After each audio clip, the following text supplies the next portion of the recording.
Hello दोस्तों, कैसे हैं आप? अच्छे होंगे, झकास होंगे। और मैं हाजिर हूं आपके सामने एक न्यू अगेन वीडियो के साथ, जो कि आपको क्लास सेकंड है, एंगल एंड इट्स मेजरमेंट का। इसमें वर्ड प्रॉब्लम पर चर्चा करेंगे। अगर आपने फर्स्ट क्लास मेरा अटेंड कर लिया है तो बहुत अच्छी बात है, आपने सेकंड क्लास सर्च किया होगा। अगर नहीं किए तो सिर्फ फर्स्ट क्लास देख लो, तो मजा आने वाला है, राइट? तो जल्दी से हम लोग करना शुरू करते हैं।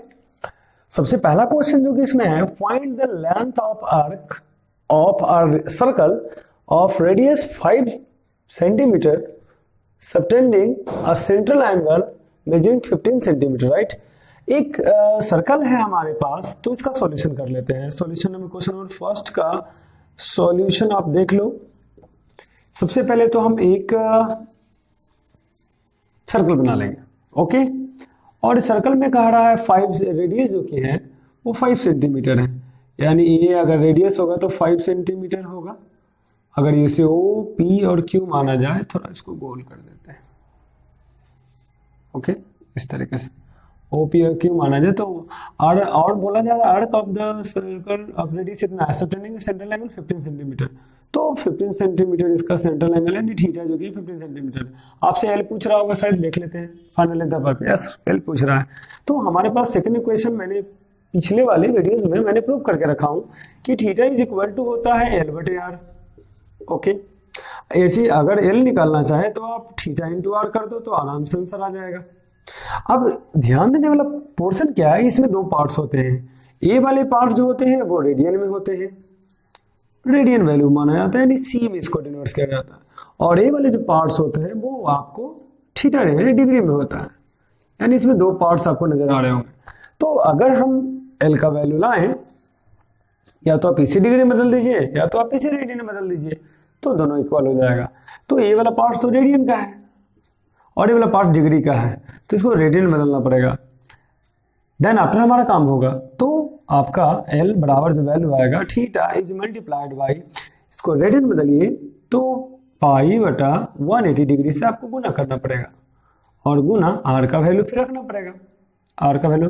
तो डिग्री बदलने के लिए हम कभी भी करते हैं तो आपको याद होगा कि रेडियन बदलने के लिए तो थीटा का मान हम लोग बदल रहे हैं, तो थीटा मान तो दिया हुआ है ही, राइट? तो थीटा को मान ही रेडियन बदल देते हैं, और गुना आपको आर का वैल्यू जो कि है कितना है जो दिया हुआ है, तो आर यहाँ रख देंगे। तो एल हमें चाहिए, तो थीटा का मान कितना है 15 सेंटीमीटर, हाँ 15 सेंटीमीटर मल्टीप्लाई बाय थीटा बटा 180 डिग्री और मल्टीप्लाई बाय आर का वैल्यू कितना है 5 सेंटीमीटर। तो अगर इसको डिवाइड किया जाए, 15 का 15, 15 दूना 30, उस हिसाब से 12 बार में कट जाएगा। तो L का जो वैल्यू आएगा 5 पाई बाई 12 लिखना गलत नहीं होगा, तो इस हिसाब से हमारा L का वैल्यू ए आ सकता है, राइट? तो मैंने क्या किया, आपको सिर्फ सीखना होगा कि ए वाले पार्ट्स को रेडियन में लिखते हैं, वाले पार्ट्स को डिग्री में लिखते हैं। और अगर L का वैल्यू लाए तो क्रॉस मल्टीप्लिकेशन किया जाएगा, ए वाला डिग्री में है या रेडियन में है, इसको आपको बदलना पड़ेगा रेडियन में, क्योंकि जब तक दोनों को सेम वैल्यू नहीं लाइएगा तब तक गुना कर नहीं सकते, राइट?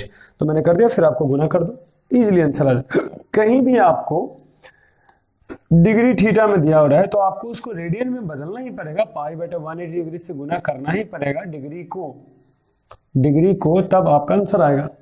अब दूसरे वाले क्वेश्चन कर लेते हैं। फर्स्ट वाले क्वेश्चन आपका हो गया, राइट? दूसरे वाले क्वेश्चन पर देखते हैं, यानी क्वेश्चन नंबर 2। क्वेश्चन नंबर 2 का सॉल्यूशन क्या होगा? Find in degree angle subtended at the centre of a circle of a diameter, find in degree, यानी थीटा आपको नहीं दिया हुआ है और कहा जा रहा है डायमीटर दिया हुआ है, यानी कि डायमीटर जो कि 50 सेंटीमीटर है, okay. And arc of length, यानी कि लेंथ L का मान है वो कि 11 सेंटीमीटर है। उस हिसाब से R का मान निकाले तो d/2 होगा, डायमीटर का आधा, 50 सेंटीमीटर / 2 25 सेंटीमीटर आएगा। चलिए, तो अगर हम थीटा यूज करें तो क्या होगा वैल्यू, थीटा बराबर L बटे R होता है। अब हम जानते हैं कि ये वाले पार्ट जो कि रेडियन होते हैं, वाले डिग्री होते हैं, ओके। हमारे पास डिग्री ही नहीं है तो रेडियन को डिग्री में बदलना पड़ेगा। तो अब आपके पास L का जो वैल्यू है वो 11 सेंटीमीटर है और R का जो वैल्यू है 25 सेंटीमीटर है, ओके। गुना कर देते हैं। अब इस